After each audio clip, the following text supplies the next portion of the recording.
I'm going to give the first soft intro. I'm Cassie Whithouse. I'm one of the members of Winthrop Working Together, and I hope that you can all find these little flyers out front. They have some information about us that, we're a group of residents that believe we're stronger as a community when we work together. And, we want people to have conversations and learn and ask questions, engage with each other civilly, and hopefully we can come to collaborative resolutions to issues that are impacting our town, regardless of where we stand in any political spectrum. And I also want to share a little bit about myself and why this is important to me. I work in affordable housing development, and I do engage with zoning regularly. It's part of the permitting process as well as building codes. So I'm very excited for people to be so actively engaged in learning more about issues around housing. I think that there are many potential opportunities for community leadership to make affordable housing a priority in Winthrop. It's as simple as educating folks regarding existing homeownership financing programs provided by the state, like down payment assistance and affordable mortgage interest rates, so that people can continue to pursue the American dream of homeownership. But it can extend well beyond to exploring ways that the community can create a housing trust fund. This would allow the housing trust to potentially acquire and sell multifamily homes as condominium units with 15-year restrictions to households that are at 100% AMI and would otherwise be locked out of the ever-increasing sales prices for even condos in town. I have many ideas and would love to hear from community members about what their concerns are. While the Affordable Housing Advisory Committee is getting started, I'm hopeful that more information about what it means for everyone to have housing they can afford is a baseline to build bigger ideas from. I was appointed the chair of the Affordable Housing Advisory Committee thing for assisting the town council in pursuing affordable housing. And so if you do have questions, please feel free to reach out to me. We have an email address on here, and until the town sets up the Affordable Housing Advisory Committee thing on the town website, you can reach out there and ask questions. Happy to receive any of those, and try to build more resources for people to learn more about how we can sustain affordable housing within the community, meaning that everyone can afford their mortgage and rent and continue to stay here as you age, right? And you don't want to ever be aged out of your community or be unable to participate in your community just because you can't afford to live here. So with that, I'm really excited that we're able to do this, and I wanted to pass it off to Julia. Thank you so much, Cassie. First of all, I'm sorry that we don't have mics. We did test them the other day, but they don't seem to be working. Can everyone hear okay? I can use my stage voice, high school drama nerd, Cassie as well, so we'll do our best. But if anyone can't hear, please raise your hand, because I know not everyone can hear at the same level. So thank you for being here tonight. Thank you, Cassie. I'm so excited for the work of the new Affordable Housing Committee here in town. Thankful for the folks who were part of making that happen. My name's Julia Wallers. I'm a co-founder of Winthrop Working Together. I'm a former member of the Winthrop Planning Board, and I'm a current member of the Transportation Safety Advisory Committee. By day, I work as the Assistant Director of Transportation at the Metropolitan Area Planning Council, that's MAPC. We support 101 cities and towns around Greater Boston with everything from master plans to grant applications to research studies to technical advice. And while my particular focus in my career is generally not housing, I've come to understand that housing and transportation are two sides of the same coin. And if you don't approach them in tandem, you won't get either of them right. So I'm particularly excited to host this event here tonight because it focuses on an issue that very much underpins the work I do every day as a transportation planner, and because it is an issue that I know has become particularly front and center in Winthrop over the last few years, and for good reason: housing. Housing is an issue that affects us all, and that directly shapes the quality of life we experience and that we offer for our communities. And here in Winthrop, we should feel proud that we've actually built a very strong record over time of steadily increasing our production of homes of all types and at a range of price points, despite our geographic limitations. Since 1960, pull out some data here, Winthrop has added over 2,600 homes, increasing our inventory of multifamily homes by 57% and inventory overall by 42%. That is not something that very many Metro Boston communities can say. Between 2018 and 2022 alone, our housing inventory grew by 4%, and today we offer 10,000 units of housing for our population of just over 18,000 on 1.6 square acres of land. And while it can be said that Winthrop has, quote unquote, done our part, we've done a lot to produce housing for the region, there is still much that needs to be done to address things like affordability, to make sure that we aren't losing long-term residents because they can no longer afford their homes, and to keep Winthrop a place where people of all incomes can grow up, raise a family, and age in place. The recent Greater Boston Housing Report Card revealed that over half, 53% of Winthrop residents are considered housing cost burdened. That means they're spending over 2/3 of their income on rent or mortgage. That means they technically cannot afford their homes.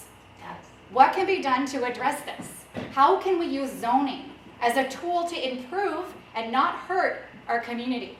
And how do we get to this pickle that we're in to begin with across the state when it comes to housing and affordability?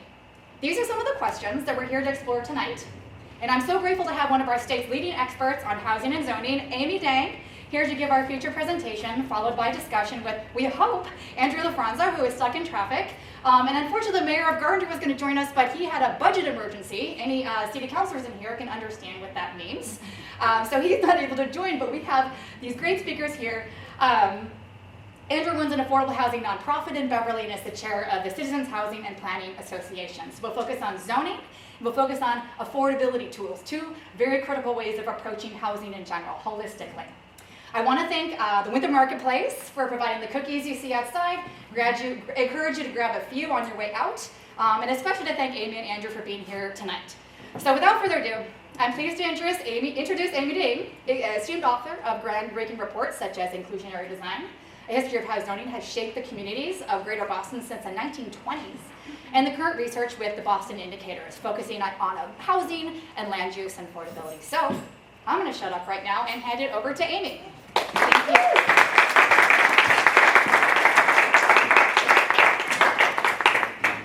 Hi, I'm Amy Dang. Thank you so much for the opportunity to present on my research. And do tell me if I need to speak up. I want to make sure everybody can hear me while I'm talking. Just put your hand up if you can't hear. Yeah. Introduce. Yeah, wave at me if you don't hear. Today I'm going to be talking about Greater Boston's growth policies. The state is estimating that to serve the needs for housing, we need to build 200,000 more housing units in 10 years. That's a lot of housing, and it raises a lot of questions about where should the housing go, how do we want to grow as a region, what kind of policies should we have in place to shape the growth and enable the needed growth, and make sure that we have enough housing so that people don't keep bidding up a limited supply of housing and leaving some people with and some people really strained and with budgets that aren't able to cover the costs of housing, and some people moving out of the region for a lack of opportunities. There are all sorts of policies that shape growth in a region. So you can think about transportation policies, economic development, where do you build sewers, what other infrastructure are you investing in? But a major lever of growth policy is zoning policy. And the thing about zoning is that it is obscured by complexity. It's done town by town, it's super complicated, and Massachusetts has 351 cities and towns, each one with a very unique zoning bylaw or ordinance. So my job actually over the last 20 plus years has been to piece together zoning town by town, to understand at a regional level how zoning is affecting how we grow, how it's affecting the housing that we have available. Today I'm going to discuss my research and findings and give a quick historic context and then an overview of policy reform approaches. I'm not advocating today for any specific policies, I'm offering background. So, as background, in 2004, when I was right out of grad school, I did a study of zoning regulations in 187 cities and towns of eastern Massachusetts. It's every city and town within 50 miles of Boston, not including the city of Boston itself. Did a lot of scrolling through zoning bylaws and ordinances. And then in 2019, I did a study to update that one that I had done in 2004, but in that one I looked at just 100 cities and towns in greater Boston, but not including Boston itself. And then in 2023, the Boston Foundation published my report on 100 years of zoning history in greater Boston, in Boston's suburbs. Also, the Lincoln Institute of Land Policy hired me to write a series of articles about the MBTA community zoning law in 2023, and those articles all ran in Commonwealth Beacon. And finally, last year I began writing the Upzone Update newsletter about zoning policy for Massachusetts for Boston Indicators at the Boston Foundation. And you can subscribe to this. And that's my latest position. I actually just started a month ago as a senior fellow at the Boston Foundation and Boston Indicators. It's like a think tank embedded in the Boston Foundation. Today's presentation, I'm going to review the findings from my 2019 report. For that study, as I mentioned, I reviewed 100 municipalities, not including Boston. I came to 5 key findings from sifting through all of that regulatory language. So, first, very little land is zoned for multifamily housing. And where it is technically allowed, it is very highly restricted. Sometimes multifamily zones are built out to the capacity allowed. So there's a zone on the map, but you couldn't build any more multifamily housing in it. It's already built out. And sometimes the details of the law, of the zoning ordinance or bylaw, undermine the feasibility of projects. So it looks like it's allowed, but it's not quite allowed. One of the questions I asked in my survey was if a municipality allows for multifamily housing to be built at a density of 12 units per acre anywhere in the municipality. Like, do they have zoning for that? So what's 12 units per acre? I think sort of low density multifamily housing like townhouses would be 12 units per acre. More than 20 of the 100 municipalities I surveyed had no provisions in their bylaws or ordinances to allow multifamily housing at that density. So they basically prohibited it. Some of them allowed it at 4 units per acre. I think your single family homes, many of them are much more dense than 4 units per acre. So this is their multifamily zoning is very low density. But we got these 20. But this doesn't mean that the other 80 municipalities really allowed multifamily housing. It just meant that they had provisions on the books for it. Sometimes, as I mentioned, the districts for multifamily housing are built out, or the dimensional regulations make it not feasible, or the permitting process is too unpredictable.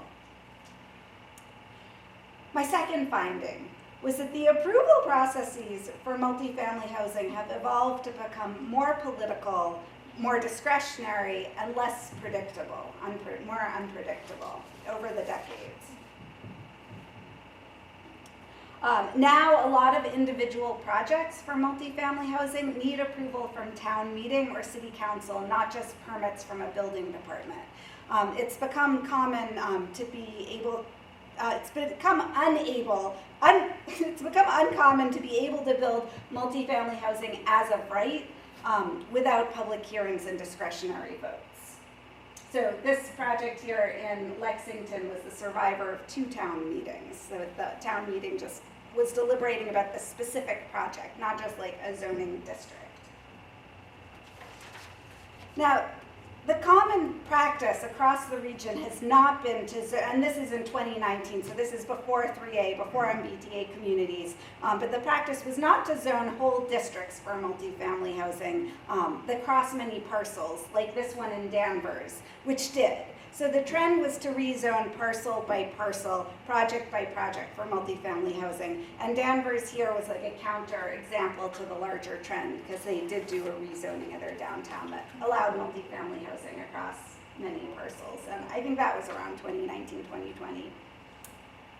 So on this list that I showed you earlier of the 20 communities that don't allow multifamily housing at that density, Newton, which is actually where I live, was not on here because Newton had zoning for multifamily housing. But in Newton at the time in 2019 to build multifamily housing, the only way to do it was to apply for a special permit or to apply for a rezoning, and either would be approved by city council. So it's not like you're just finding your house is in a district that allows multifamily housing and you apply to the building department for a permit. Instead, you have to go to city council to get your project approved. this is the like movement towards discretionary decision making.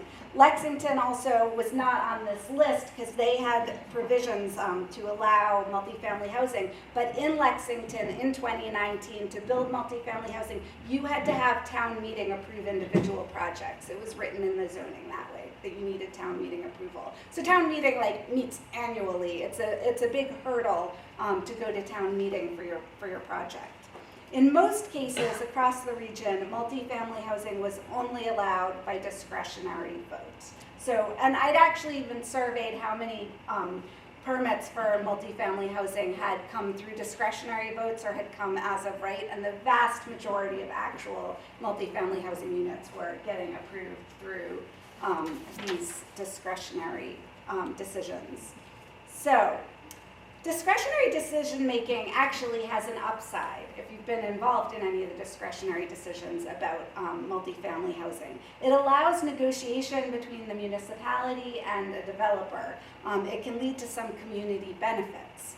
So what would be like wrong with the discretionary decision making is that it adds costs, time, and risks to the development process, and undermines a competitive development market, leads to a housing shortage, and to rising home prices. So it's been sort of identified as something that's problematic for the housing market to meet demand for housing and to keep prices down.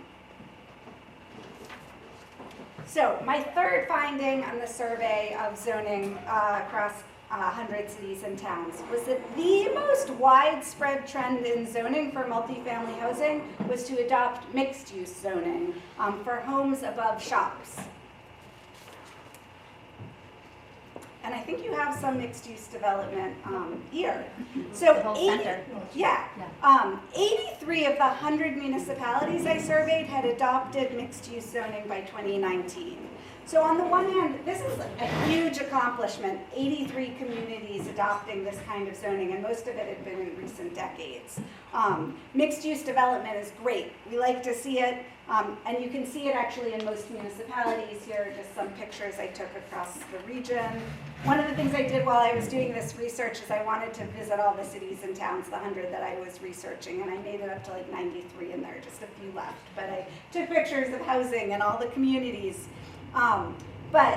So mixed-use zoning is great, but on the other hand, it has meant that in many places the only type of multifamily housing that is allowed to be developed is mixed use. So you can't build in many communities standalone apartments without stores on the first floor. Every apartment building has to have first floor retail.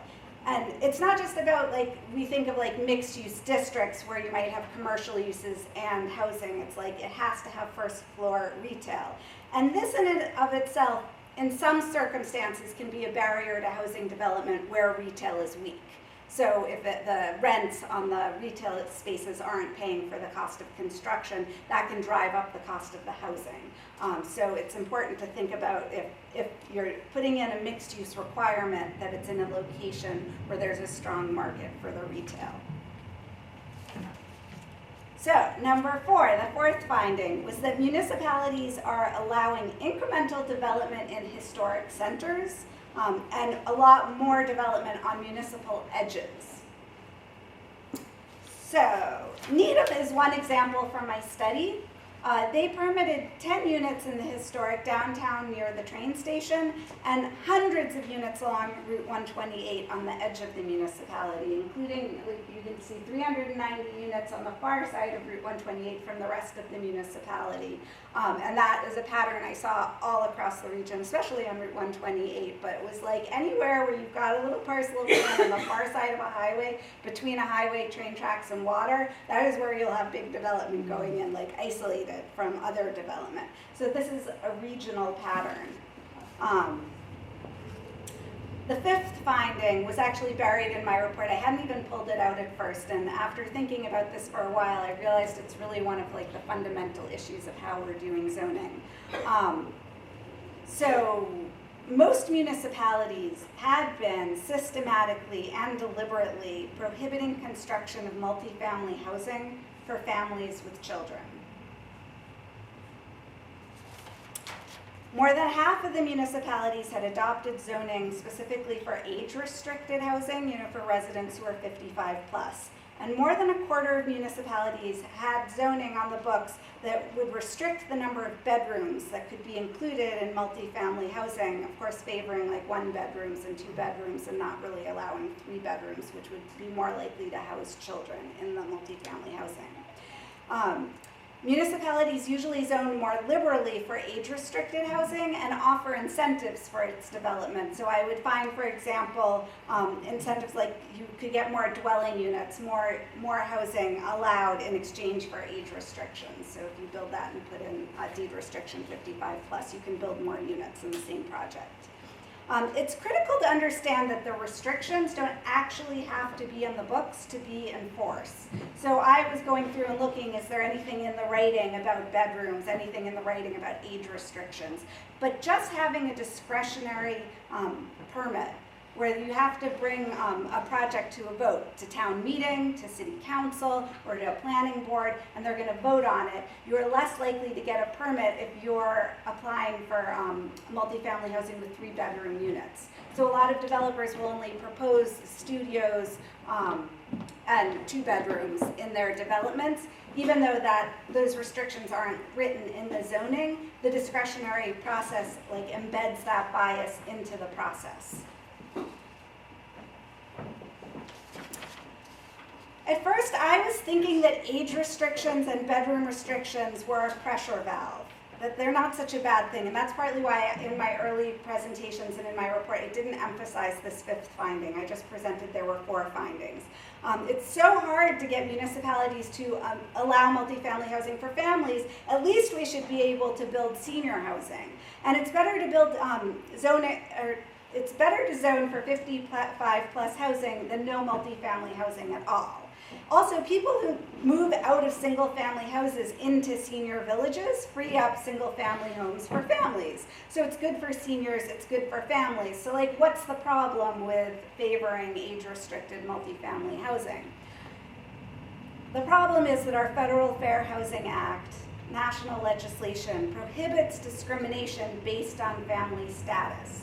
And when we favor apartments or disfavor building apartments that families could live in, it is a form of discrimination, and it's systematic across the region. So it's not about even whether it's good or bad policy or whether it's a pragmatic policy. It's about whether that's really an injustice that's embedded in our regulations region-wide.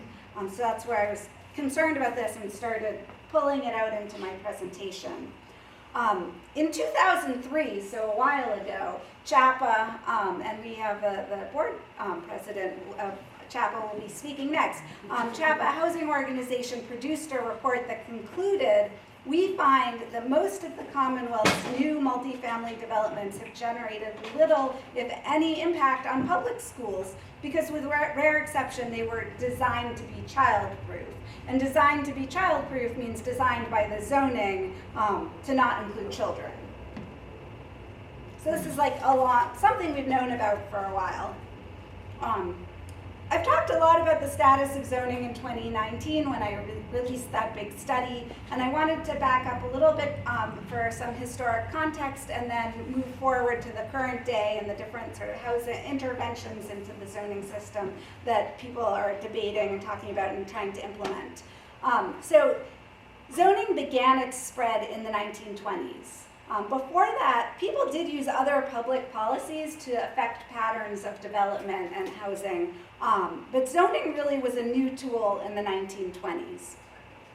In the first 2 decades of zoning, the rules were very straightforward and short.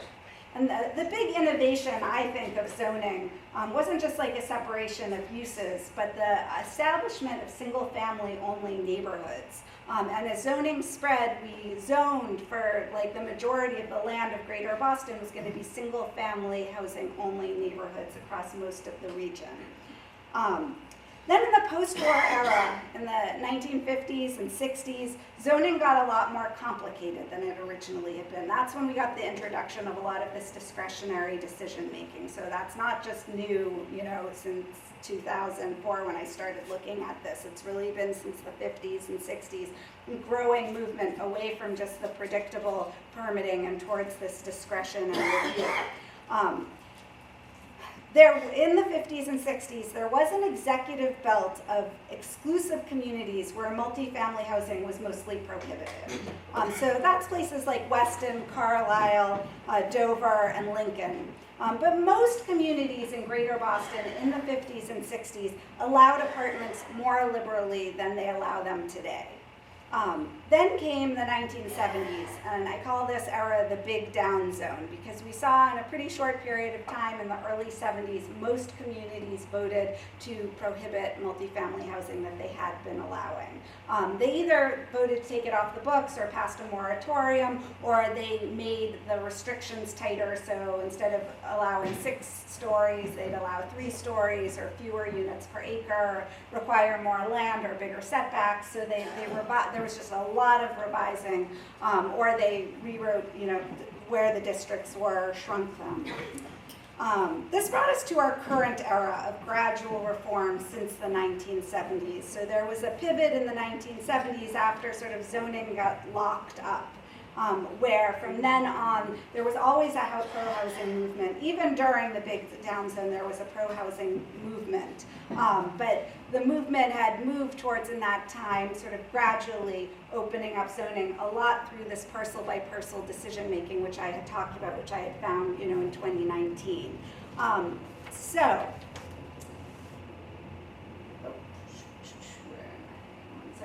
wanted to go, I'm going to go back and switch slides. We should all, yeah? Just out of curiosity, to those changes in like the zoning habits, especially from that time where they really made it more restrictive, Yeah. did that happen to follow, and I'm not an expert on this whatsoever, but periods of time when you saw populations flocking to cities and everyone wanting to live in downtown areas, and then people wanting to leave downtown areas, and maybe the people in those surrounding areas were like, Yeah, for sure. That the 70s was a point where there was a reaction to that, rapid movement of people out to the suburbs. There were a lot of things, and I wrote this whole other history where I try and piece apart all the motivations. So there were just a lot of factors coming together at once in the 70s that led to this sudden movement. So yeah, I would recommend take a look at that report. But I think that there's just a big question for all of us to think about. There's not a correct answer to these questions, but if you're going to grow and meet demand for housing, where should we go? Where should we be directing housing? Should it be in historic walkable downtowns, main streets, village centers? Should more housing be going into existing residential neighborhoods? Should it go to car-oriented strip mall corridors? Should we be locating it in isolated properties on municipal edges where it's sort of politically acceptable to go a lot bigger and doesn't sort of bother existing neighbors? Should we be focusing a lot of the push in Boston, in the inner suburbs, the outer suburbs, rural areas, gateway cities? These are things people debate, and there's never just one static answer that wins the debate, and there are definitely reasons to look at to each kind of place.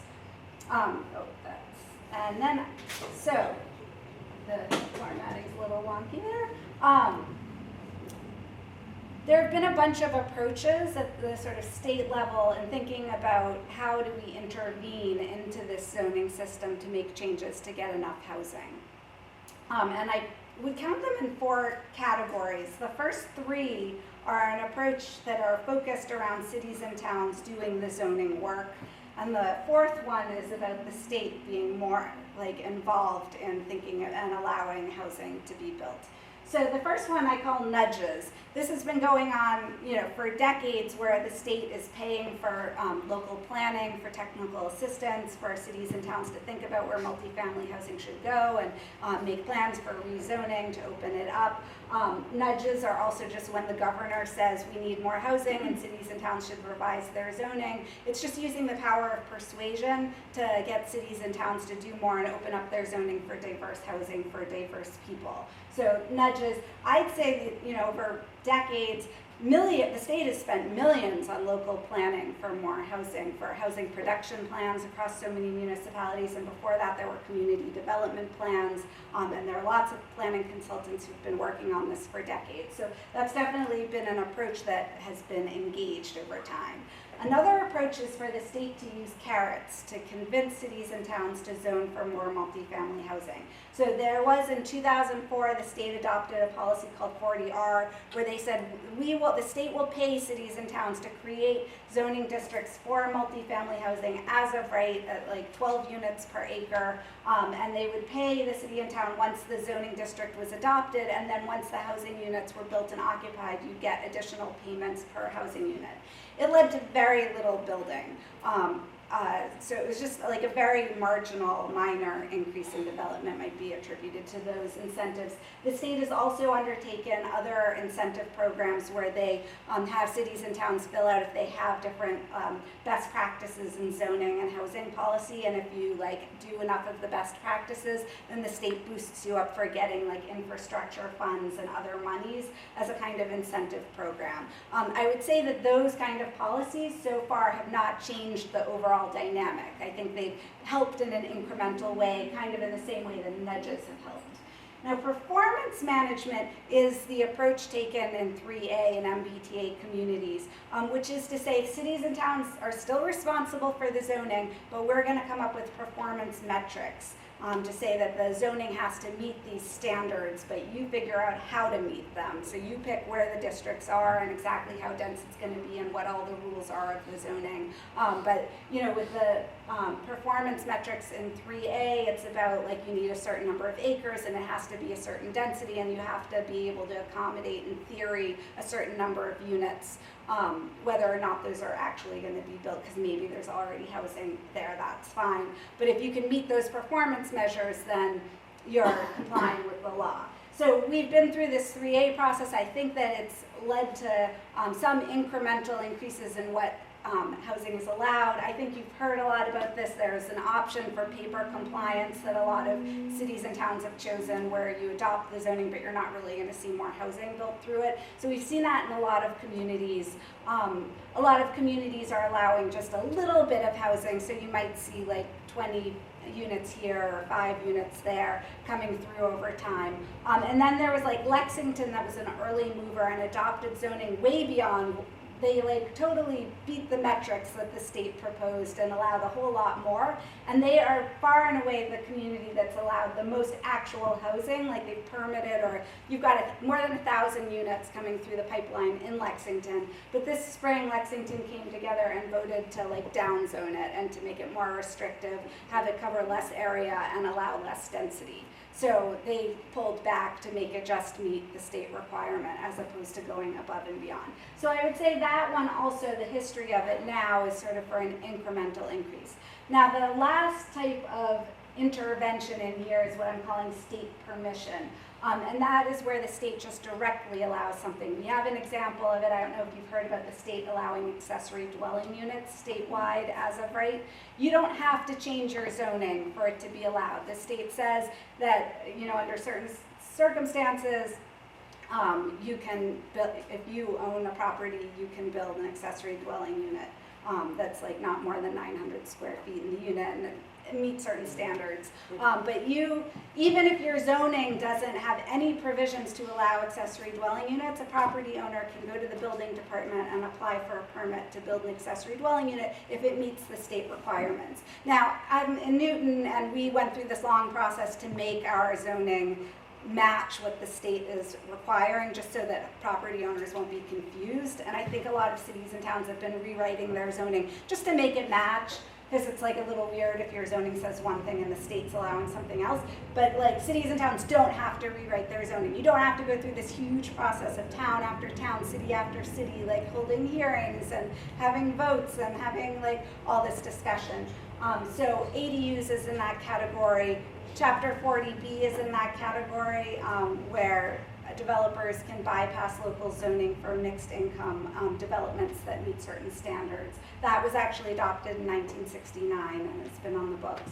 And you could imagine, like there are proposals to allow 2-family houses statewide or 4-unit houses where there are sewers.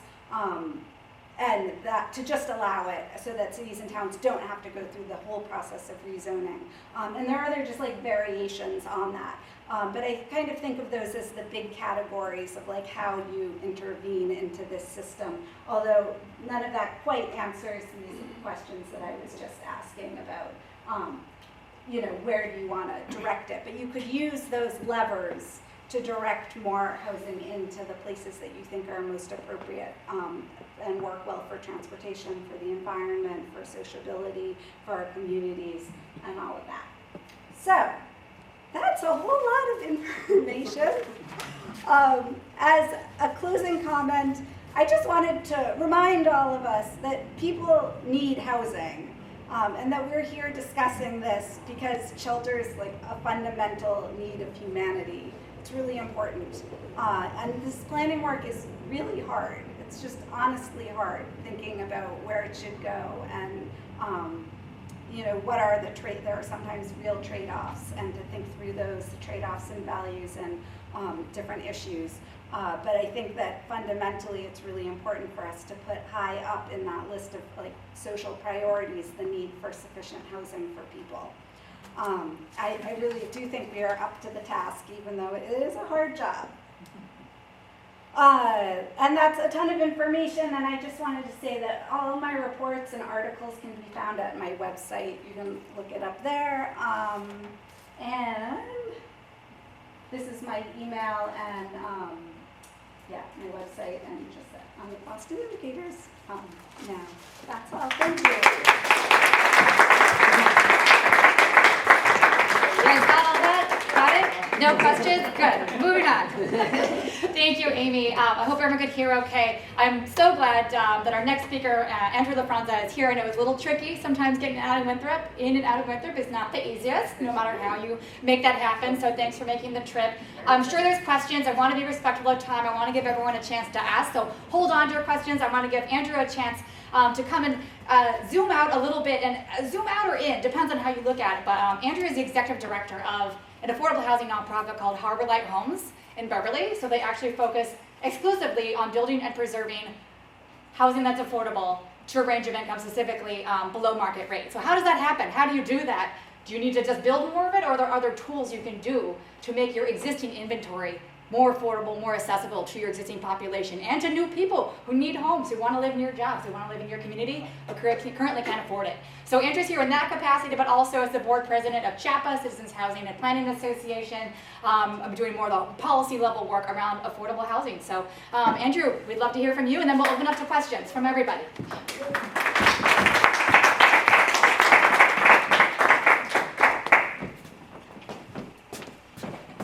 Hey everybody.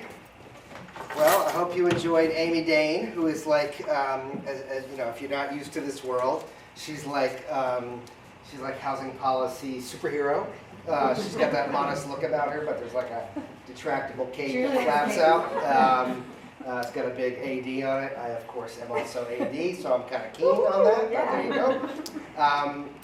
go. You know, as she mentioned, I'm using your thing here. Maybe if I can go back. As she mentioned about the 70s being tough, I think we can all agree that there were some good things about the 70s. Gen X, for example, an excellent phenomenon, I think. Star Wars. There were other good things. Gas lines, not so much. My father tells me, but there were some good things about the 70s. I'm also only pulling this picture up because that's our building. Oh, yeah. We built that building. So thank you to the gentleman in the back with the tech who let me share with him. I'm Andrew. By the way. I was very impressed. Good. We hadn't met before, but I didn't want to shout it out. But I leaned over and he allowed me to share excitedly. Hey, that's my building. That's my building. He responded well. So. This is in Beverly, yes. I know, where though? Oh, this is kind of where Veterans Park is, right downtown by Beverly Depot, between Cabot and Rantoul. Yeah. So just about a half a block off of Rantoul. So I'm Andrew. It's very nice to see everybody. I don't have a lot of, I live in Beverly, really close to the Salem Bridge. By way of context, I have 5 kids. The oldest is 19 and just came home from college, and the youngest is 15 months. There's 3 more in the middle, and you can see I'm leaning now. This gentleman says, yes, it's a young man's game, and I'm no longer a young man. But there we are. The baby's happy. My wife is happy. The other kids are happy. There it is.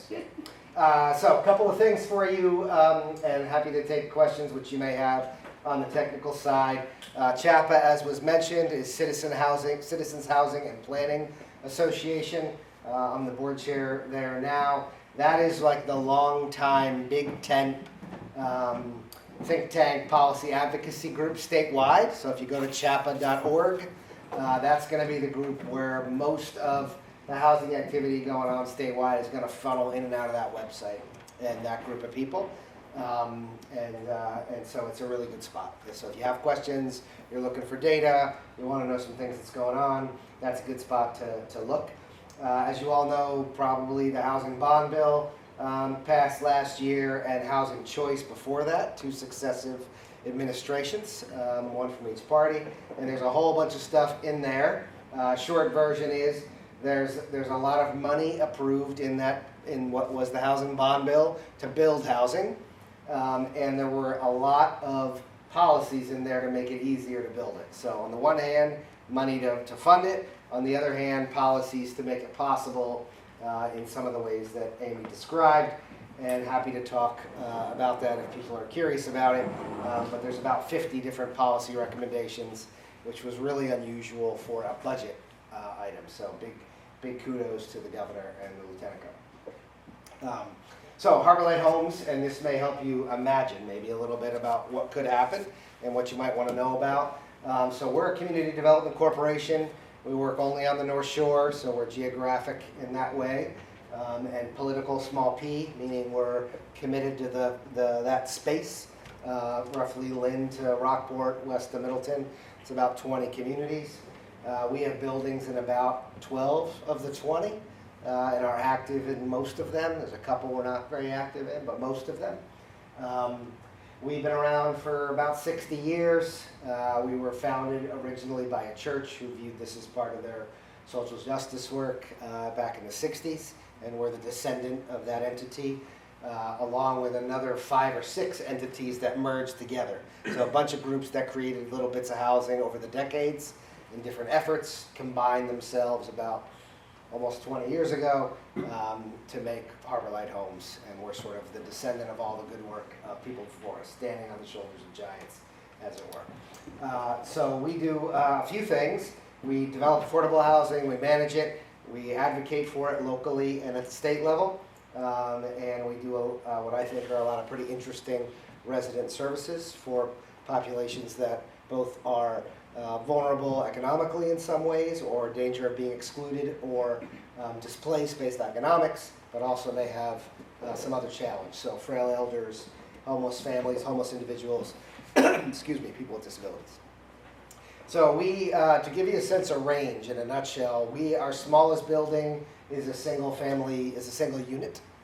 Our biggest building is 110 units.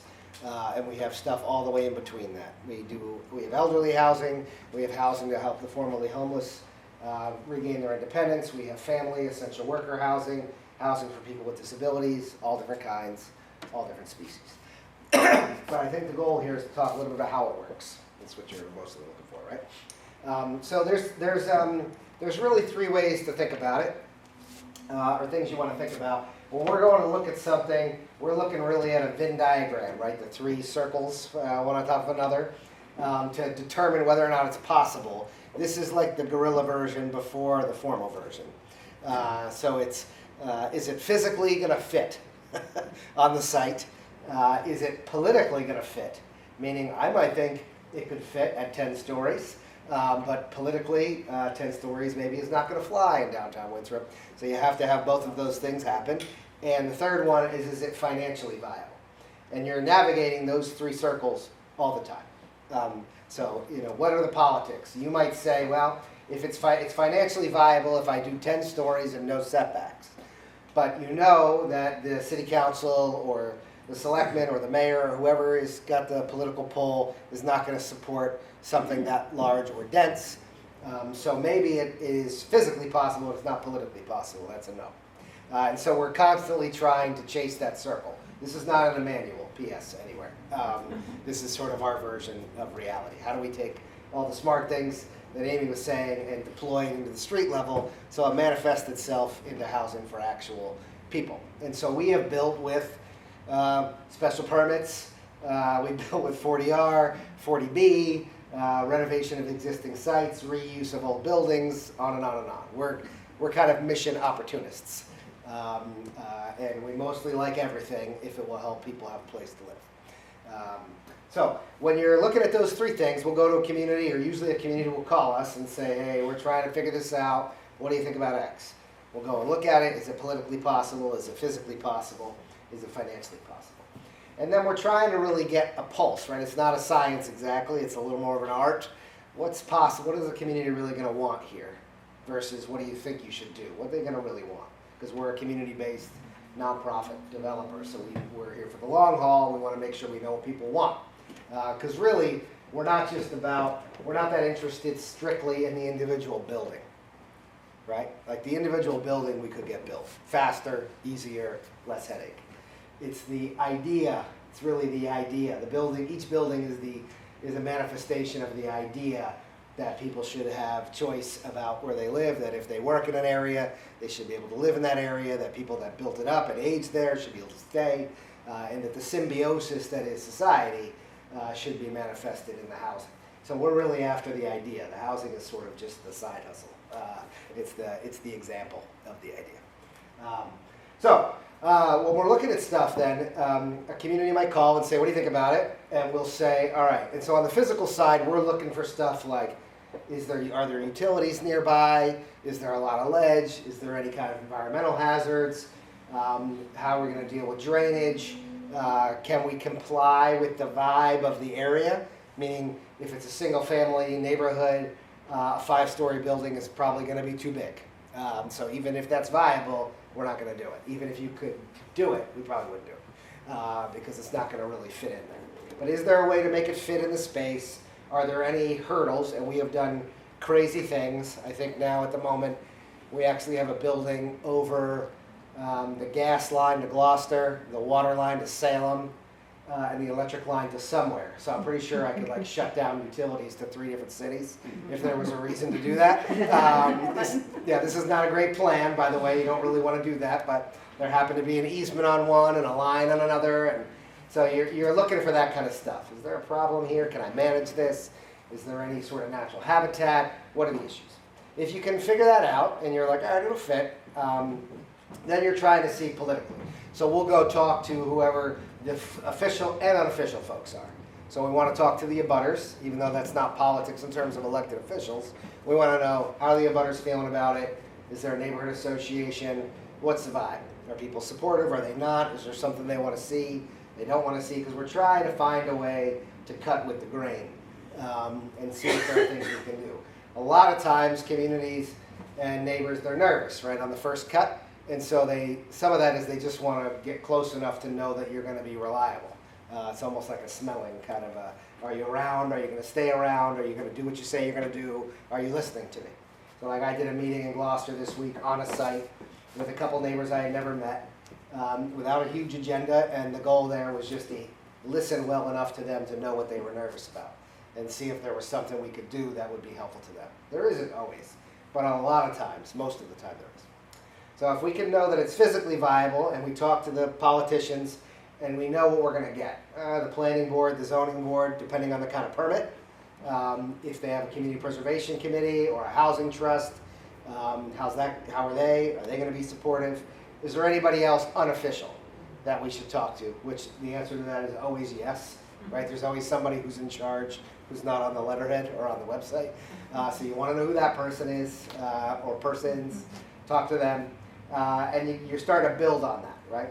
From there, you're really looking at the economics. This building, which is really cool, fits right in, good size, city loved it. Probably we could never do again. 6 units. It was supported by a particular funding stream from the state called the Community Scale Housing Initiative that is pretty much defunct at the moment, where there was an economic way to do under, say, 10 units. Currently, if you want to go all affordable, there's not a way to do that. So, and it's incredibly painful for something of that scale. So generally in our universe, we're looking at 3 things. We can do a smaller, in our world, smaller building that's supportive housing, meaning it's got a special population. For example, frail, limited income seniors would be a building. We could do 20 or 30 units for them. Smaller units, smaller building. We're doing one in Gloucester and another one in Rowley at the moment. That we can do. Next size up is really tax credit financing, which is federal. We can get into that if people are curious. That's going to be 40 to 50 units. Usually that's going to be mixed age, studios, 1s, 2s, 3s, for some of the reasons Amy mentioned. We're doing one of those. We just permitted one last week in Ipswich, 52 units by the train.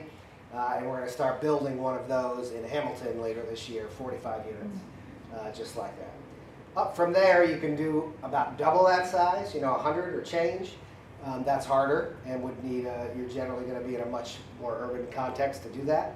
And that's about the flavors that we can do, because that's all driven by what the economics are at the feds and the state.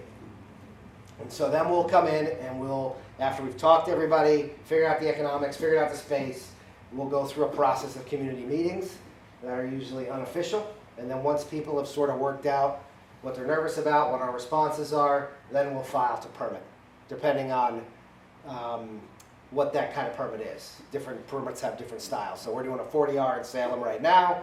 That'll be a certain process. The one in Hamilton we're going to build this year was a 40B. The one we did in Ipswich that we just permitted was a special permit. So different boards, depending on the type, and different processes. Whatever that is, we'll do that. But usually by the time we get there, we want to have most of the community work done, and that can take a year. So we'll take a year on the community side, could be a year on the permitting side if it goes really slow, and then you could wait a couple of years for money from the state, and another year, year and a half to build. So a 5-year cycle from we thought about it to somebody moved into it, very common. It can be longer. The worst one we did was 11 years. The fastest was probably 3 or 4. So that gives you a sense of the range. These things are very slow because they take a lot of process. So that's kind of the nickel tour. I'm not sure where we are for time on how the stuff works. If you have questions about Yeah, it, we should or probably. mechanics, I'm happy to I know do it's that. 8 o'clock. What do you want? Do you want me to stay up here? Yeah, stay up here. Thank you.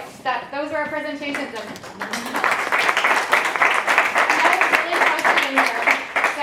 sorry about that. I guess the windows. Anyway, I had questions planted as a moderator, but I want to give you guys a chance to answer questions. That's been a lot. I see hands popping up. So I'll have Amy and Andrew both up here, and we don't have a mic to run, so I'll just call on former easy. Councilor Barbara Flockhart to start.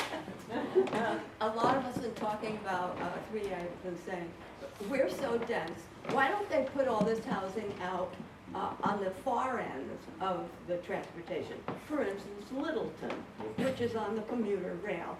My eldest son lives there with his family, and they don't have sewers out there. Yep. They have a septic system, Yep. and they are being very restricted. They can't put in another bathroom Yep. because the septic system. Yep. How do you put in multifamily housing in situations like that? Yeah, and I know that you probably didn't talk about it, right? But infrastructure, or the lack of infrastructure, in my mind, is the next tool under zoning that has been used to manipulate sort of who gets to live where. It's the next gate, if this was a gated community without a gate. Zoning is sort of the A game, and infrastructure is the B game, not in a nice way, let's be clear. Let's take Wenham and Rowley, for example, similar situations. Right. So if we have to, it's very common for a community like that without water or sewer to most market developers are not gonna go there unless they can do something really big and build a treatment plant, which of course Littleton doesn't want.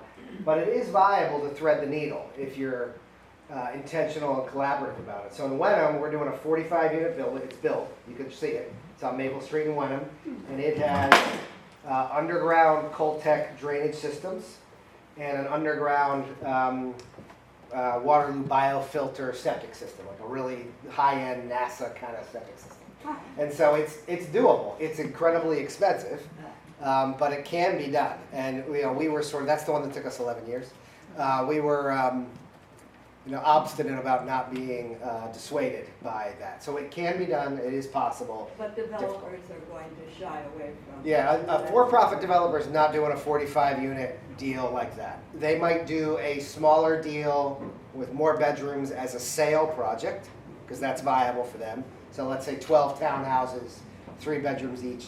The trick there is they're going to try to stay away from, not to get too technical, but if you have more than 90 bedrooms, you trigger who has jurisdiction over the system. So what you'll see mostly is, for example, in our Wenham building, it's 45 units. You're trying to stay under 90 bedrooms. Hamilton, the one we're doing in Hamilton, same exact system. It's 45 units, 90 bedrooms, because that's 9,900 gallons under DEP, and if you're under 10,000 gallons, that's governed locally, not at the state level. So if you're going to go over 10,000 gallons, meaning if you're over 90 bedrooms, if you're 91, right, in for a penny, in for a pound, if you have 91 bedrooms, you might as well have 500 bedrooms. It'll get cheaper every bedroom you go. So a for-profit is likely to do smaller for sale or much larger rental to defray the infrastructure cost. Helpful? Please. Question. Joe, Councilor Ayala. I just want to follow up on Bobby's question here, and really get back out to a 40,000 foot range, and even use Littleton as the example. Sure. I'm not sure if you're aware, most people aren't, Julia is because she's in transportation, that we're at the beginning of a 25-year journey to change the commuter rail system from a stinky once an hour, once every 2 hour Yep. system Yep. to an electrified, more high-speed system Regional rail. with more That'd be trips great. at lower costs for everybody around the region. It's Please. going to be transformative. Now it's just 9 to 5. What we learned in Boston, so I'm old enough to remember the 70s and 80s as an adult, we built things through Jamaica Plain. Yep. We extended it from Harvard Square out through Harvard and Somerville. Yep. We distorted the market.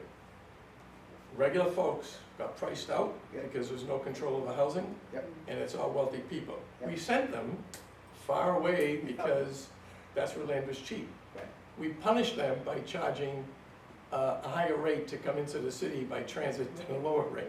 Right. We have a chance to get this right if the housing people start thinking about how to make sure that these communities who are gonna get a big benefit of a station in their area respond with housing. So I just wanna make sure it's on your radar Yes. screen, and because Yeah. we've never, I'm on the transit side of the world, never heard about it, but Yep. God bless you, and it's important to Absolutely. get right. Well, there's Certainly certainly is.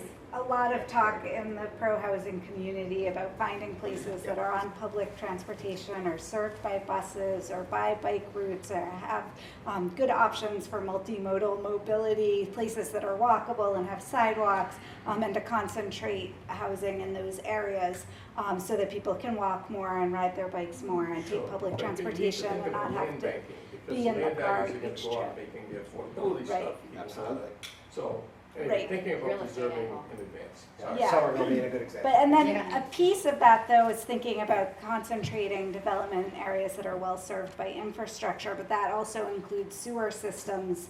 And I think that like Littleton's been working out some sewer solutions for their walkable town center, their like historic downtown, so that they could get a little bit more density there. And I know Bridgewater is looking at like sewer issues to like increase their density in downtown Bridgewater. Bridgewater, and then it's an issue for like the development of the South Weymouth Naval Air Base that was like called Union Point now, which could get a lot of Like 5,000 development, but they have Yeah. issues with water and sewer that the state needs to think through.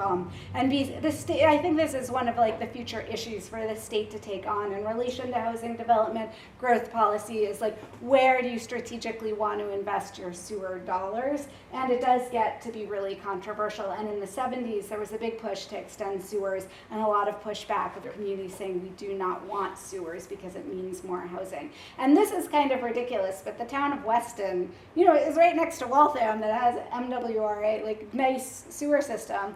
Yeah, that leads out to, MWRA. yeah, right, right, to here, to the, Right here. to Deer Isle.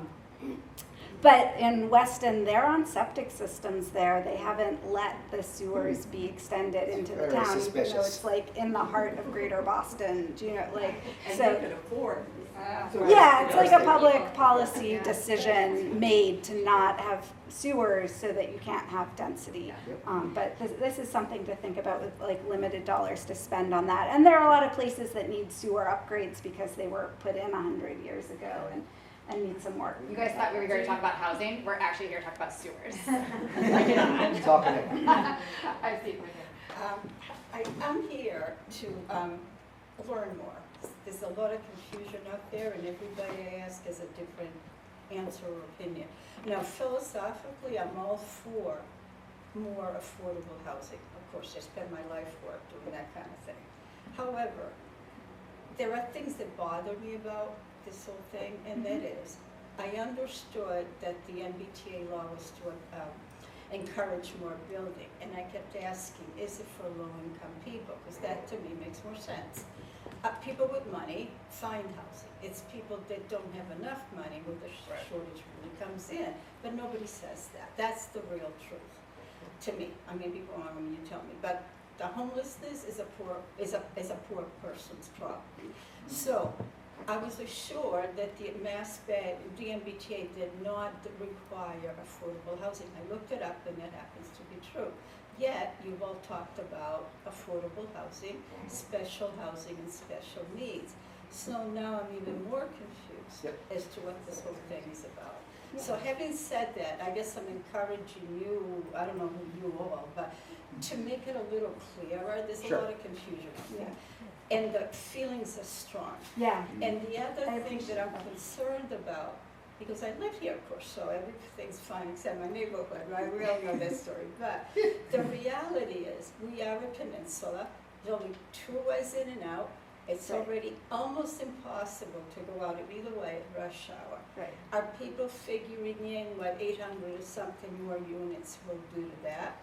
Now, and I don't mean to sound judgmental, I'm not, I'm talking facts. Yeah. If you bring a significant lower income population in, it's very likely that they're going to need more supportive services at school, in the community, etc. Who's paying for that? We're not Weston, we're not Wellesley.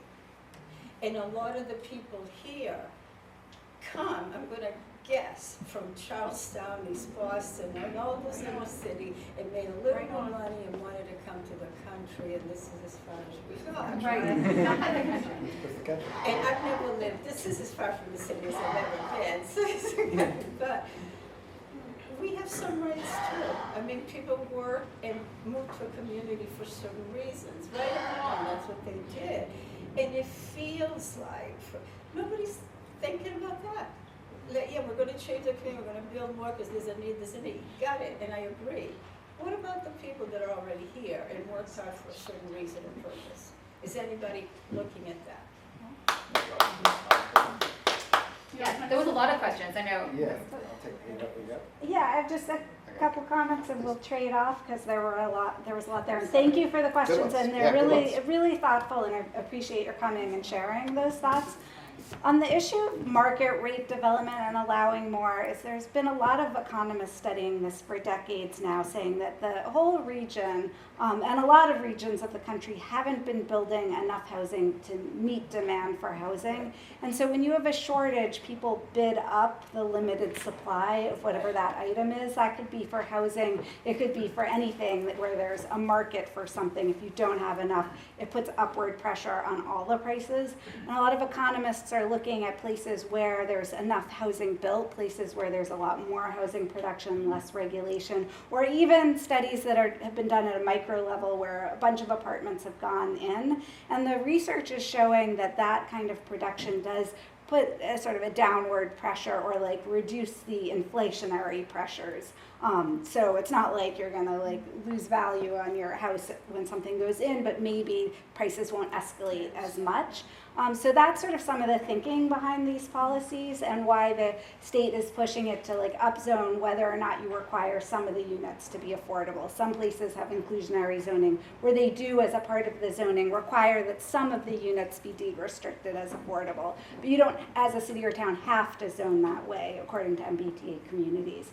And then I think that second thing I'd say is that part of that approach, the approach for that legislation and the thinking is that if you distribute the responsibility to upzone across the entire region, and this is, how many communities are on the hook of MBTA? I think it's 177, and that it was done in a way giving cities and towns a lot of flexibility so they could also zone where there's existing housing, but that there'd be not a huge that the responsibility wouldn't just be on a few communities, and that it would really spread it so that like you could upzone certain areas in your community without feeling that it was like leading to tons of new cars and all of that. And the hope is also across the region that communities will upzone areas that are by public transportation when possible. I understand there's no train coming into Winthrop, but like an area served by bus, or that you could allow a bit more housing in areas where people can walk to the store and walk to their friends and to the library and to school. And I live in that kind of community, and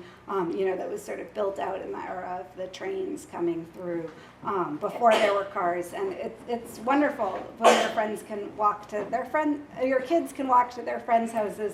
It's a really nice quality of life, and I would hope that for more people. Yeah, I think two things. The questions were good. There's two in there that I would want to mention. One is, you're right about the affordability. So from our perspective, especially organizationally with CHAPA, we would have wanted there to be an affordability requirement baked in. So some of this is the negotiation around how it's going to happen. So where it's landed is communities at the local level, when they establish their district, can require 10% affordability. They can go up to 20 with some back and forth with the state. So all the communities in our district, we're telling everybody, ask for 20.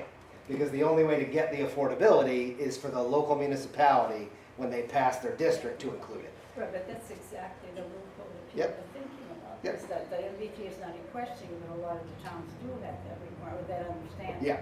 So, Yeah, It's so up to them. It's up to them. you have to, I know, but I think these issues need to be addressed. Yeah. And not have people out there wondering and who's Yeah. telling you the truth. yeah, that's the truth. Yeah. The communications and messaging is really tricky. Oh, I know. The second, And there- And it's emotional. I know, I'm Yeah. not saying Yeah. anything. Yeah. So thank you. Thank you No, for thank bringing you it for up. bringing it I'm up. wondering, Yeah. what about your Beverly? Yep. How affordable is that one? Because they need it in Beverly. Oh, I changed That was the- all the- affordable. oh, that's all affordable. Yeah, 100%. That's all that they built. Yeah, we only Right. build But it affordable. has to be Well, subsidized. I think, personally, you're on the North Shore, with the commuter rail Yeah. and all those There towns. you go. You're right there. That's because right. In Colbert, that's all I did is take the commuter rail. Brian Beck. Lost, Brian's had his hand up for a really long time. Right. So I'll get to you, sorry. Even I know. still. I know It you should, be, said it. it should be a pretty easy one, maybe not, who knows. But my question was, you said something about a Venn diagram, three kind of elements needing to come together in order for affordable housing stock to increase. Yep. Out of that, and I've done a little bit of development myself, I might have a different answer than you, but I'm curious, like which of those three elements would you say is the biggest hurdle? That's a good question. We go with the Venn diagram because we think you need them all to get it done. But from my perspective, it's always sort of, it's always the economics. That's what I was If gonna say. you can't pay for the damn thing, it's sort of, I know we're on community access TV. If you can't pay for the thing, it's sort of irrelevant, right? But it is possible you could pay for it and but have a big political problem or run into some big piece of ledge. But if you can pay for, I'm generally, the secret is if I think I can economically handle it, I can usually figure out the other two. Can you make us that Venn diagram and we'll share it around? Yeah. Slide. Envision the Venn diagram. Envision the event. And then I know, right here, you had your hand up as well. I'll go to Celeste next, but I'm sorry, I don't know your name. Yeah, Ali? Yes. I believe all housing should be affordable, completely. I think if a person is earning a living and is on a minimum wage It's an oxymoron, salary, right? Yeah. everything should be affordable to that person. Yep. I agree. And if people can't work, Something we can all agree on. then we have to take care of them. Well, if they can work, then the cost of the housing should be relative to what they're earning. Agree. And I think there should be a law that says that you don't have to pay more than 30% of your income on housing. So it should depend on what you're earning that makes. Why? Because if they've set a minimum wage, so either make the minimum wage much higher, Be simple. or so that they 30% will pay for housing, but no more than 30%. And so that the renter should be the person who tells you how much she's earning, or they're all earning, whatever it is, what the income is there, and it shouldn't be more than 30% that is spent on either the rent or the mortgage. The difference between owning the home and renting, or whatever kind of home it is, should just last a longer time, that's all. Be great. We agree. So I know Celeste. has All something in housing mind. should be affordable. That Thank was you for so that. well said. So my name is Celeste, and I actually work in development, and I manage and develop property, and some of the property that I manage is required to provide for affordable housing. So affordable, just so we are all clear, just is a reduced rate from the standard market rate. So which means the properties that I manage, I'm collecting $2,000 a month rent roughly, as opposed to maybe $28,000 or $30,000. So it's not free, it's not low, it's not even accessible for an average person who's making way more than minimum wage. Now, the other side of that coin, I think what was being inferred is that if you require some relief or consideration in your rent, that you need it across the board. But to her point, if you're not giving in excess of 30% of your income just to your housing, you're going to have more resources for your other needs, and you're going to be able to contribute to a community. Now, that being said, all of this that we're talking about tonight either talks about one or two things. If you're going to see additional housing units come into the town, it's either a developer that's going to get maximum return on investment, which they're going to look for maximum rates, and they're going to do minimum quality, because again, I work in this field, I've sat in many zoning board meetings, or a benevolent organization that is going to still have to understand what the viability is of installing these units. You're going to need a maximum, and it's going to have to be attractive to the town. And I would argue it's the political piece that's going to be the hardest. Now, I've always advocated, and I do come from far away, I'm from East Boston. But I've been here about 10 years now. And I have always advocated, and I've seen, major, I'll call it a hat trick, right? That our senator and Mayor Wu and people pulled out just a couple of years back where they called $30-something million to identify housing stock to be procured, rehabilitated, rehabbed, and then distributed as affordable housing. And again, we're talking $2,000 plus per unit in many instances. So it's not free, it's not anything like that, right? And I think it's challenging. I wasn't talking about too low or too high or any of No, that. I'm just saying, I think that that's a lot of This is people's about. concern, because they think when they think affordable, I think they think low rent, and I think they assign that to a certain type of person. But my point has been, I think in a town like Winthrop, towns anywhere, it becomes a little bit more palatable if we can find a way to organically provide opportunities in the town to organically and incrementally add additional housing units by maybe taking some of these resources, maybe some of those millions of dollars, and making some of those resources available to people who've been in for decades and decades, and now the value of the houses outpaces their ability to upkeep it, to pay taxes, and those kinds of things. And to maybe slightly loosen our zoning, requirements right now. Right now, we're at 5,000 square feet per single family lot, 6,000 square feet at a dual family lot. I think if we drop that 6,000 to 5,000, and if we loosened up some of those resources and make it accessible to people who either need to renovate their housing or to, be able to afford their housing because it has outpaced their income over the decades, I think that that's probably a little bit more accessible. Because I don't think, unless we see a benevolent organization come into town or a developer come into town that has a lot of money, What money are you talking about that can be? there's all kinds of funds and grants and stuff that are out there. Well, they were before this administration. But that's what a CDC would require, would be. I want to make sure we have time for everyone to So- ask a few questions. And right next to me. Are you concerned about the current administration cutting spending, like giving money towards the state? We're talking about the federal administration? Yeah, because you mentioned federal funding. Yeah, we're definitely, there are things we're worried about. I would say, not to make it too murky, but most affordable housing in the country is built with actually a tax credit, the low-income housing tax credit, which is a Reagan-era regulation and program. It's a little more politically durable than like a line item federal budget piece, and there's a lot of different people that are involved economically. So it's a little more sturdy, so I'm a little less worried than I might be. If I was running, like I used to run way back in the day, I ran a homeless shelter, I would be very worried. So it depends on the kind of thing you're doing. For us, it's not pretty and we're paying attention, but so far, it's okay. Yeah, there's a lot of, you'd have to hurt a lot of people to hurt the tax credit, a lot of different. I'm interested to hear about your adventures in repurposing. My office is in downtown Crossing on Bromfield Street, which surrounding me are some of the erstwhile,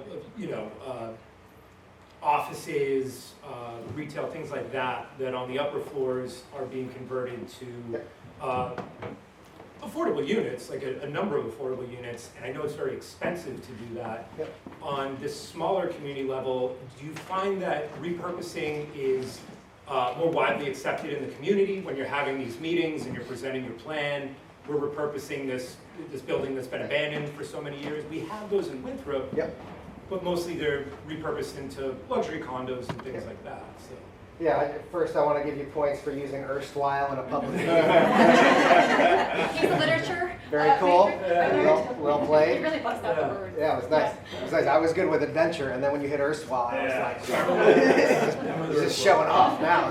He always does. Yeah. So I'd say, what I'd say is, especially if it's the first thing, the reuse of existing buildings, the tall gentleman who was here before, this is where I would flip on the Venn diagram, is almost always going to be politically easier than new construction. On the economic level, it's almost always a disaster. Yeah. It's easier and cheaper and more straightforward to knock everything down and start over. But like we just finished an old school in Beverly, the Briscoe School, which was a battleship of a building. But the community had very particular nostalgia. It's been there 100 years. Everybody knew somebody or went to school there. And so there were reasons they were attached to the building and its use. And so there was a way to then create a story around, all of us experienced this building. My oldest kid was the last 6th grade class there, for example. And so all of us have interest. And so I find it to be a compelling way to start. Is if you can use something existing, and I'm willing to take the lumps on the economics because it's a good way to rally a community behind a thing. You're saving a piece of history. You're saving something, right? Everybody's already vested in it. The downside is, not to be overly technical, but the downside is how that gets put out in an RFP at a municipal level becomes really, really, really important.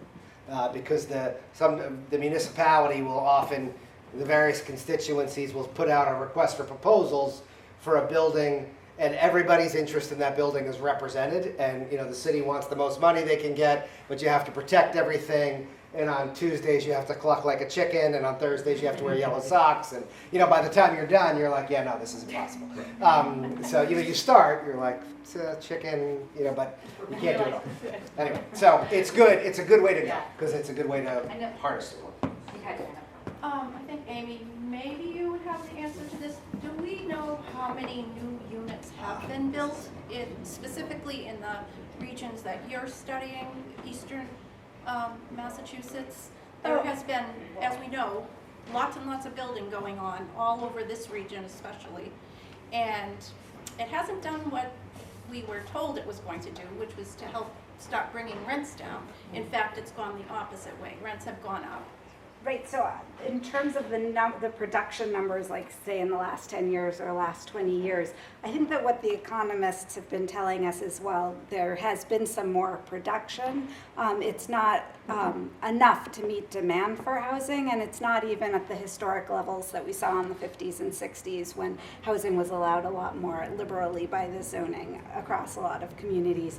I think that a lot of the housing has gone in specifically to like arterials that you drive along often, so they're often quite visible, like they're places that you frequent, so you see all this housing and it seems like a lot, but it's actually like maybe not as much housing as it might at first appear to be with the numbers. But there was, you know, in the 2010s, the last like 15 years, there was at least some uptick in permitting, and, you know, a lot of pushing a pro-housing movement's been growing, a lot of advocacy to allow more housing, and we do see some coming through, but certainly like not quite at the levels projected in terms of need. If you drive along Route 16 in Chelsea, you're going to I would say we have a unique housing. perspective in Winthrop because we're surrounded by some of the state's biggest producers. Right. Oh, that's true. And Revere. That's what we see. Right. When you're sitting over Right. here, Tremendous. it looks different. I get it. I That's feel it. I see absolutely it. But from a true, too. state perspective, it's Right. a different lens. Because I'm like west of the city and we don't have the I'm talking about our levels that specific right in that region region. because we are already so dense. And as you probably know, we have over 60% multifamily housing in this town. Right. We've been the role model Right. that every other town Right. should be following. And We've repurposed, we've done low income, we've done elder housing, we've done it all. And We need a little more we have the sewage treatment plant and Massport as our neighbors. So Yeah. I think that's been the folks that are very, very skeptical about 3A, myself included. We've been excellent role models and neighbors, and it feels very punitive that as much as we've given, it's never enough. They want us to be something we're not. We love our little town. As this woman had applauded, said, many people, my own family came from East Boston, dense, tiny little apartments where 6-10 people lived in 2 bedrooms. And we got a little bit of breathing room and came to Winthrop where you have a postage-sized yard, but at least you have a little green space, you can grow some tomatoes, and you can send your kids to school safely walking down a suburban street, and trees. You know, that's the other thing is, what about the fact that we are in such a dense area with tons of pollutants and more cars? How unfair is it to ask us to have even more than that? Like urban pollution is such a big factor in bad health outcomes, asthma. We know this, higher diabetes rates. Yeah. It's not that I'm against, I am definitely for affordable housing. That's always been my problem with 3A. As we know, it was put in place by a Republican governor who vetoed all the affordability line items that were in it originally. And that's part of the problem, is that we're seeing, and we've had, the reason we have all these new residents in Winthrop is because they've come from East Boston, Revere, and Chelsea, because it's no longer affordable in those places. What that used to be affordable, it's been gentrified. Charlestown was gentrified long ago. Southie, my God. It used to be working people, and guess what? They all ended up here, and they want to stay here. And now we're going to be pushed out, and I don't like that. So I've written a lot actually about what I was calling like the six city area that was allowing a lot of development. So that included Medford, Malden, Everett, Chelsea, Somerville, and Charlestown. Like a lot of development right on the edges of those communities, especially like along the river there. And that's what I was talking about in my presentation, where communities are sort of allowing denser development on their edges, especially on the far side of highways between rivers and train tracks. And so that's what I see in that area, and it's been done with very little coordination across the six cities, where the level of development is like a major city center, right? Except it's been done without the planning to figure out how to knit it all together. So with the appropriate like bridges that could be built over rivers, and the appropriate level of public transportation that's needed, and the appropriate ferry service and shuttles and all of those things, and to think through also about like preserving diversity, because when you have all new development, that then you don't have sort of the naturally occurring affordable housing mixed in. So that's where you have to have like more proactive policies to think about diversity in those areas, and that has been a major challenge. One area where that's happened is the Six City area, and then also all along Route 128, where you see a lot of development on the edges and it's not really planned in. And so politically, that's where it's feasible to do development, and that's a good reason where you need housing, let's build it. But then let's think through, we really need to be proactively planning how to make those places walkable and connected and served by stores and institutions, and not just like thoughtless development on the edge of town. We are at time, but I see that a question from the president of our Winthrop Improvement Historical Association. Thank you for coming. So Michael Hubert, I want to give you a chance to ask your question, and then we're going to try to wrap things up and send everyone on their toasty way. Carpenter. Thank you. And Julia. I'm a carpenter, and recently I went to go do a job off Winthrop Beach, and I go to the job and there's no parking. And I've got all these tools in the van, and there's nowhere to park. I can't carry the tools a mile away to the job. So I ended up going home. I didn't go to work that day. I lost money because there was no parking. The appeals board is allowing no extra spot. You need 2 spots, but we only have 1. And that's happening now. The development down the center, parking shortage. What do you offer for that solution? There's a whole event Yeah. we could do about parking. Please. That's a big one. So that's my Yeah. favorite subject, actually. Yeah, it's always a hot topic. Generally what we see is, depending on what kind of thing we're building, because we have... Here in Winthrop, please. Yeah, so Okay. I would say it's the user type that would drive the parking demand. So if you have, for example, if we know we're gonna build family housing multi-bedroom, we have that stock, and we know how many parking spaces we're gonna need. And when we're trying to figure out in that Venn diagram circle what's physically possible, we're thinking about those spaces on that spot. So for example, we have a number of buildings now where we're doing the parking underneath the building, because we know how many we're gonna need for the users, and we know it has to be on the site. And so and that may drive you to say it's not viable. You can't do it because you can't fit enough on the site. So that's how we do it, and that's what I would imagine would be a good way to do it. All the developers are going to the appeals board, Right. and they're getting approval. Yeah, you're gonna have. And I'm not going to work. Yeah, you're gonna have to do something. You're gonna have to do something about the way that's handled at that level. Sorry, that's very stressful. And you could, if you were asking me what to do about it, I would try to make them handle a reasonable amount of parking on site. B, if the development is large enough and they can't do that, I think you should consider, this is now opinion, whether or not there's a way to require them to participate in some piece of public infrastructure that's gonna give you give you parking, probably a garage of some sort, which is a big nasty thing. Yeah. But, you're gonna have to think about how, you need them to participate in the solution. This is So- very hard, but Pick- ideally there's like district-wide, like neighborhood-wide Yeah. planning on parking. You have to plan for It needs management. If Yeah, it parking needs is to an be economic managed. good, Yeah, you supply can't and just, demand. if you just let it be willy-nilly, Yeah. it's gonna be a mess, and you're gonna be carrying your sawhorses 5 miles. We actually did an event just on parking in 2017, shortly after our moves to Winthrop. It's on WCAT, so I'll drop that up in the chat. We're not on Zoom right now, speaking in Zoom, but yes, I will share that around. I would love to have another conversation about parking. It is such a big topic that touches everything. You wouldn't think, but it's the gorilla in the room in almost every housing conversation. And I'm sorry that we don't have time to talk about Can it I do a tonight. closer 3A comment? Do we Oh, have time? sure. Yes. Yeah, we're over time, so Are we let's keep still, it short. But okay, I thought you were gonna, I would edit my commentary because we're still on camera. So the one thing I would say that's maybe valuable for you all, as you know, Beverly, where I live downtown, is very dense. You know, we have different kind of communities in our footprint. So we have Lynn, Salem, you know, very dense, and then we have Hamilton, Wenham with a train, totally not dense.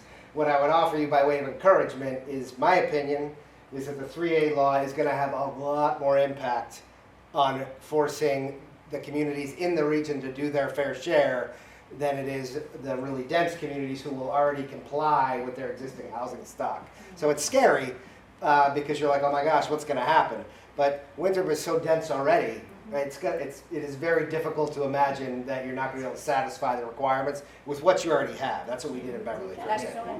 and if you're interested, there is, I think on Tuesday, a joint meeting of the planning board and the town council to discuss the next steps, what might be proposed for compliance. But the chance to encourage, nudge, I think was the word, I like the word nudge, the more affluent communities with more land and transit, I think you mentioned that, to do their share as a part of this is very high. Which is why we'd hope to have That's what Mayor we're excited Nicholson here from Gardner. Unfortunately, he had an That's what we're emergency, excited but he is leading a community that is in the far-flung suburbs. They're actually not subject to 3A at all. Yeah. But they decided to comply, to upzone accordingly, because they realized we have a housing shortage, we have land, we want more transit, we're gonna zone to get more of that housing so we can have a more walkable downtown and attract the transit that we want because we're gonna have the housing.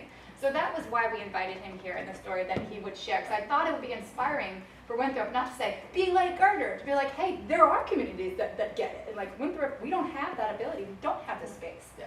3A is very easy for us because we've already done Yeah, it. you're already, Right, but Gardner in some did ways it, it's they not did it about you. anyway, and that's what's It's helping the about- bigger picture, right? We have to think as a region, as a state, collectively. That's a beautiful town, too, Gardner. Yeah, so hope everything's okay with Gardner's budget. Thank you so much. This Nice was to a see you great all. Yeah, thank you so much for coming tonight.